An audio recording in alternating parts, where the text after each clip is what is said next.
And I'll be your guide. So you heard from the film that Tesla patented around 300 inventions. I'm here to show you some of these and try and explain how they work.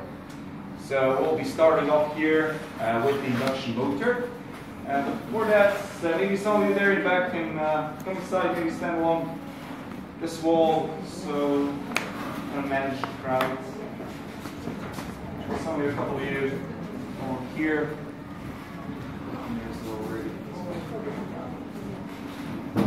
So again, we'll be starting off with the induction motor. And you can see three different models of induction motors. And as you can see, they're quite different from each other. But they all, of course, work using the same principle. Meaning that they consist of two parts. One is the moving, rotating part called the rotor, such as this one here. Or you can see maybe a bit more clearly on this one. You can see it can rotate. And basically everything else is the other non-moving static part called the stator, on which there are coils. Now what are coils? Coils are simply copper wire wrapped around a cylinder or some other base. When alternating current flows through a coil, a rotating electromagnetic field forms around it.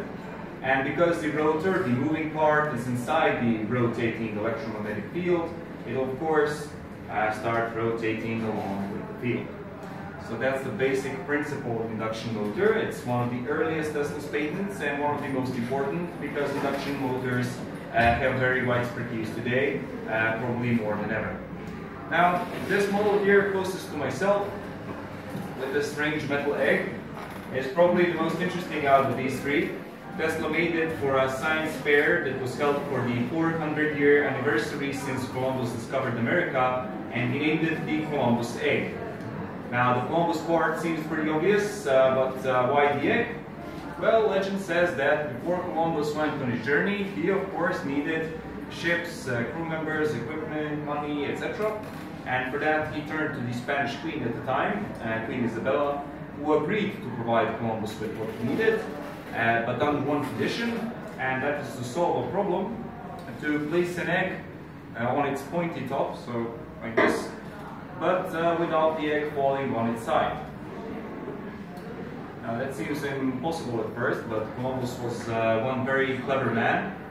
He boiled the egg, then cracked it a bit at the top, placed it on this cracked top, and the egg stood. That's a clever little witty solution to the problem, and the Spanish queen had to do what she promised. She provided Columbus with what he needed, and he went on his journey. Now this legend, because probably none of that actually happened, has inspired Tesla to solve this problem in his own way, using an induction motor, where the rotating part, the rotor of that induction motor is this metal egg. And to see exactly how he solved the problem, I'm going to turn this on. Here you can see the eggs inside the rotating electromagnetic fields, and now it's spinning on its top.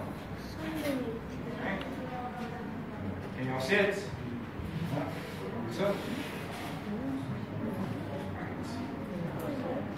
need to take it out of this stator before it goes to control. Alright, so this model, although it is interesting, it has that little backstory to it. It's not a very practical model, right? It's only used for demonstration purposes, such as in this museum, or as Tesla himself used it at the fair to show his new invention and try and attract potential investors. So there's a parallel between Columbus and Tesla, where they both needed investments and they both solved the same problem in order to get this. Now, I mentioned that this is very practical, but one here in the middle is somewhat more practical. I believe most of you have a machine in your homes that uses a motor very similar to this one, and that sounds a lot like this one. So I'll turn it on now, and you can tell me what the sound makes reminds you. So here we go.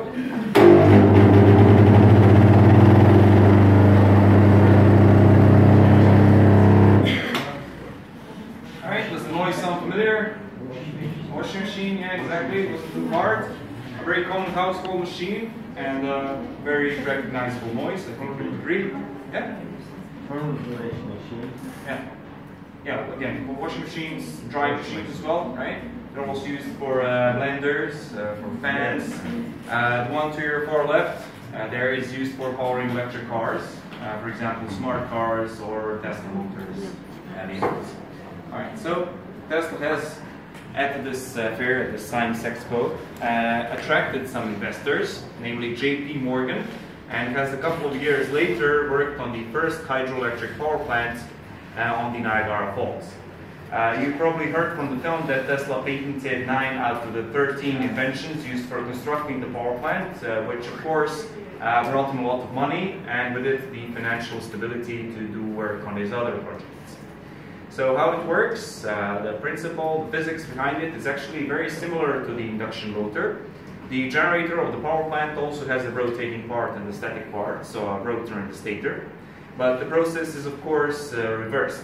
So instead of using current to rotate the rotor, or using electrical energy to convert it into mechanical energy like we have with the induction motor, the power plant uses water and the force of gravity to produce a current. And this happens when the water flows off the dam, then goes through canals, like in this picture here, which leads it to the generator. At the bottom of the generator, the force of the incoming water turns the turbines, and along with the turbines, the rotating part, the rotor of that generator. Now, a rotor of a power plant generator is just a large magnet, which when rotated creates a rotating magnetic field, right? And when I talked about the motor, I mentioned that if you have a coil and alternating current flowing through it, you get a rotating electromagnetic field around this coil. Well, the inverse is true as well. If you have a coil inside the rotating magnetic field, it will start conducting alternating current. So this current will then be induced into these conductors, into these coils. So what happens is the water again turns the turbines, which rotates the rotor, creating a rotating magnetic field, which induces current into the coils of the static part of the generator. So that's how we initially get the current, but that's only half of the problem solved. The other half is the distribution of this current.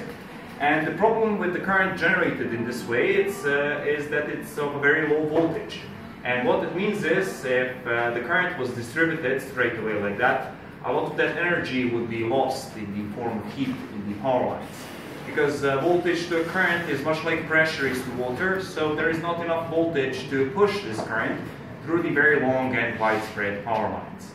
So we need to raise the voltage of the current, and we do that using transformers, which, as the name suggests, transform the current from a low voltage one into much higher voltage current, which can then be effectively distributed through the power lines sent to some kind of populated area, like into a city. Now the problem is that this current is of a too high voltage. It's in the hundreds of thousands, if not millions of volts, and no appliances can work using these currents. So now we need to lower the voltage, and we do that again using a transformer, just in this case to lower the voltage of the current, so it can be used in households and industries for various appliances.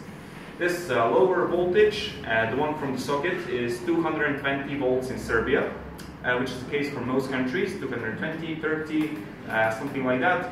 And there's a couple of rare exceptions, such as Japan, the United States, or some South American countries, where the standard is 110 volts. But again, those are some rare exceptions.